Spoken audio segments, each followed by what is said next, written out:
Hi mga mare! Kamusta kayo? Itatanong ko lang kung nakarating ka na ba ng Boracay? Kung hindi pa subukan mong tapusin ang video na to para magka-idea ka kung paano pumunta ng Boracay na swak sa budget mo. Gamit ng 2 wheels mo, tapos full tank ito, makakapag-Boracay na tayo! Here we go! Welcome to Boracay de la Ia! Matatagpuan nga pala ito sa San Juan, Batangas. At habang tinutur kayo ng sexy at maganda kong ate, alam niyo ba mga mare, ang La Ia San Juan, Batangas ay isang paraisong dagat na hindi mo kailangang liparin para marating. Ilang oras na biyahe mula Maynila, sasalubungin ka na ng mga pino at naputing buhangin, malinaw na tubig dagat, at baybayin na puno ng ilan sa pinakamagagandang beach resort sa South Luzon.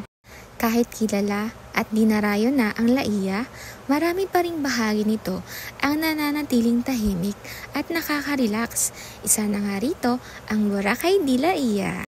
Pasensya na kayo mga mare at hindi ko pa maipakita ng detalyado ang lugar na ito.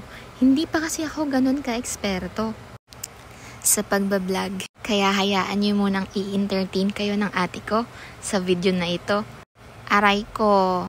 Sa part na ito ay ipapakita ng ate nyo ang beach part ng Boracay.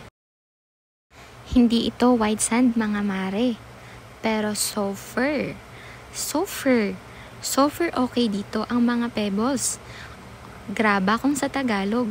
Alam mo bang graba din ang tawag sa Bisaya? Oo, hindi mo tinanong mare. Pero shinare ko lang. Kung akala nyo, puro lang pahinga at tanawin ng meron sa La Ia, aba, maghanda na kayo. Dahil dito, may action din sa dagat. Hindi pwedeng hindi makapag-jet ski. Kung gusto mong maramdaman ang bilis habang hinahati ang alon, ito ang perfect activity para sa'yo. Bukod dyan, meron ding banana boat.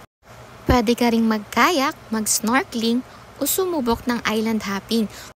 Kaya kung adventure ang hanap mo, hindi ka mabibigo sa La Ia.